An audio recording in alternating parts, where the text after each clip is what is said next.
नमस्कार, next times Hindi के चौड़ी अंक में आपका स्वागत है। आइए आज की पहली न्यूज के ऊपर चर्चा करते हैं। इस न्यूज को द हिंदू ने कवर किया था अपने पेज नंबर 10 पर और ये एनवायरमेंट सेक्शन की न्यूज है जो जीएस पेपर 3 के अंतर्गत शामिल होगी। न्यूज ये है कि Centre's wildlife panel clears oil and gas exploratory drilling in Assam sanctuary. केंद्र के वन्य जीव पैनल ने आसाम के जोरहट जिले में हुलोंग पार गिब्बन वाइल्ड लाइफ सेंचुरी के पारिस्थितिकी रूप से इको सेंसिटिव जोन यानी संवेदनशील क्षेत्र में तेल और गैस की खोज करने के प्रस्ताव को मंजूरी दे दी है। हुलोंग पार गिब्बन वाइल्ड लाइफ सेंचुरी, जिसे हुलाक गिब्बन के नाम पर भी गिब्बन वाइल्ड लाइफ सेंचुरी के रूप में अधिक जाना जाता है और असम के जोरहट जिले में लगभग 21 वर्ग किलोमीटर क्षेत्र में फैला हुआ है। ये हुलोंग पार गिब्बन वाइल्ड लाइफ सेंचुरी को पहले वर्ष 1881 में ब्रिटिश काल के दौरान हुलोंग पार वन के रूप में जाना जाता था। यह सेंचुरी जोरहट शहर के केंद्र से लगभग 19 किलोमीटर और मरियानी से 5 किलोमीटर दूर स्थित है। अब देखिए, जो भी वाइल्ड लाइफ सेंचुरी चर्चा में होती है, यूपीएससी इससे क्वेश्चन पूछता रहा है। प्रीलिम्स में 2018 में एक क्वेश्चन पूछा था, आइए दिखाते हैं आपको।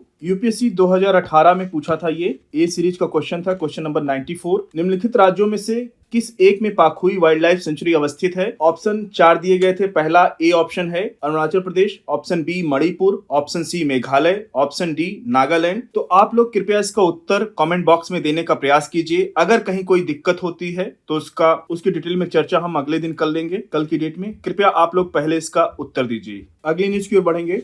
इस न्यूज को पीआईबी ने कवर किया था। इकोनॉमी सेक्शन की न्यूज है जो जीएस पेपर 3 के अंतर्गत शामिल होगी। न्यूज ये है कि India joins the United nation committee of expert on big data and big science for official statistics. एक महत्वपूर्ण उपलब्धि के रूप में भारत आधिकारिक आंकड़ों के लिए और डेटा साइंस पर प्रतिष्ठित संयुक्त राष्ट्र विशेषज्ञों की समिति में शामिल हो गया है। ये भारत की एक महत्वपूर्ण उपलब्धि के रूप में देखा जा रहा है। आधिकारिक आंकड़ों के लिए बिग डेटा और डेटा साइंस संयुक्त राष्ट्र विशेषज्ञों की समिति का गठन बिग डेटा के लाभों एवं चुनौतियों को आगे की जांच करने के लिए किया गया था, जिसमें सतत विकास लक्ष्यों पर निगरानी और रिपोर्टिंग की क्षमता भी शामिल है। इस एक्सपर्ट कमेटी यानी विशेषज्ञ समिति में शामिल होना एक महत्वपूर्ण समय पर हुआ है, क्योंकि भारत ने हाल ही में एक महत्वपूर्ण गैप के बाद संयुक्त राष्ट्र सांख्यिकी परिषद की सदस्यता ग्रहण की है। विशेषज्ञों की समिति में भारत का शामिल होना देश के सांख्यिकीय इकोसिस्टम के लिए एक महत्वपूर्ण छलांग का रिप्रेजेंटेशन करता है। समिति के हिस्से के रूप में भारत आधिकारिक सांख्यिकी उद्देश्य के लिए बिग डेटा और डेटा साइंस का उपयोग करने में वैश्विक मानकों और प्रथाओं को आकार देने में योगदान देगा।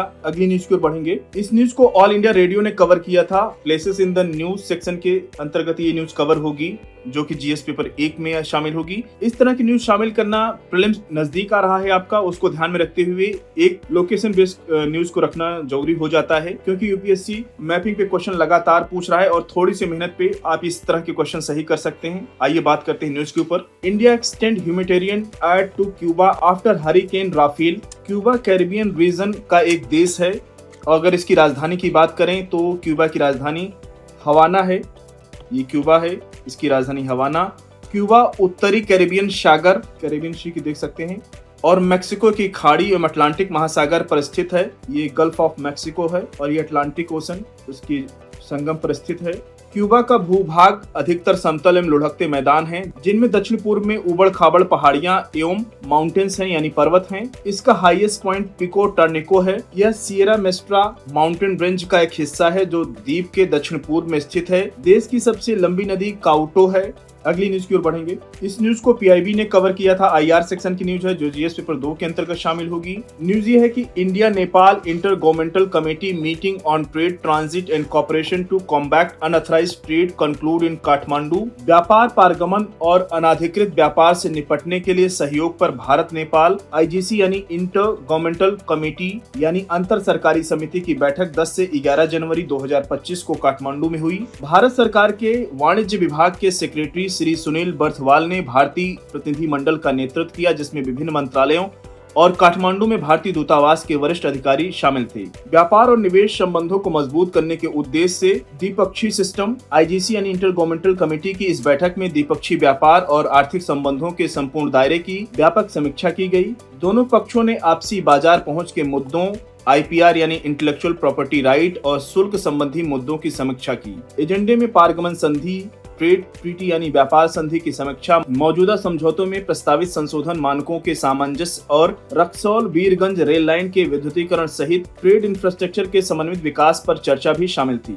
इंपॉर्टेंट न्यूज है, इसको अच्छे से कवर कीजिएगा। अगली न्यूज की ओर बढ़ेंगे। इस न्यूज को द हिंदू ने कवर किया था अपने पेज नंबर 8 पर और ये गवर्नेंस सेक्शन की न्यूज है जो जीएस पेपर 2 के अंतर्गत शामिल होगी। न्यूज ये है कि should voter ID be link with Aadhaar. वर्ष 2015 में इलेक्शन कमीशन ने मतदाता पहचान पत्र को आधार से लिंक करके मतदाता सूची में डुप्लीकेट एंट्रीज को एड्रेस करने के लिए राष्ट्रीय मतदाता सूची करने के लिए NERPAP यानी national electoral rolls purification and authentication programme प्रारंभ किया है। सुप्रीम कोर्ट ने आधार के अनिवार्य उपयोग को कल्याणकारी योजनाओं और पैन लिंकिंग तक सीमित कर दिया है, जिससे कि NERPAP पर रोक लग गई। सितंबर 2018 में सुप्रीम कोर्ट ने आधार की संवैधानिकता को बरकरार रखा, जिसके कारण इलेक्शन कमीशन ने RP यानी रिप्रेजेंटेशन ऑफ पीपल एक्ट 1950 में अमेंडमेंट की मांग की। दिसंबर 2021 में संसद ने स्वैच्छिक मतदाता पहचान पत्र आधार लिंकिंग की अनुमति देने वाले कानूनों में संशोधन किया। सितंबर 2023 में इलेक्शन कमीशन ने स्पष्ट किया कि आधार संख्या प्रस्तुत करना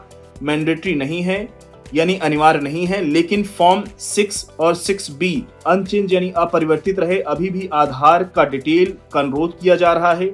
अब बात करते हैं इस लिंकिंग के प्रॉस और कॉन्स यानी लाभ और सीमाएं क्या हैं। पहले बात करेंगे प्रॉस यानी लाभ की। तो डुप्लीकेट एंट्रीज को समाप्त करता है ये और व्यापक आधार का एकीकरण करता है। और अगर बात करें इसके कॉन्स यानी सीमाओं की, कमियों की, तो छोटी छोटी त्रुटियों के कारण मतदाता एंट्रीज को गलत तरीके से अस्वीकार या हटाया जा सकता है। गोपनीयता की चिंता, इसलिए मतदाता विश्वास हासिल करने के लिए EPIC को आधार से जोड़ने के लाभों जैसे डुप्लीकेट एंट्रीज को कम करना का व्यापक रूप से प्रचार किया जाना चाहिए। साथियों, आज के HOD अंक को यहीं पर समाप्त करते हैं। मिलते हैं नेक्स्ट अंक में कुछ और इंपॉर्टेंट न्यूज के साथ। तब तक जुड़े रहिए नेक्स्ट टाइस हिंदी के साथ। धन्यवाद।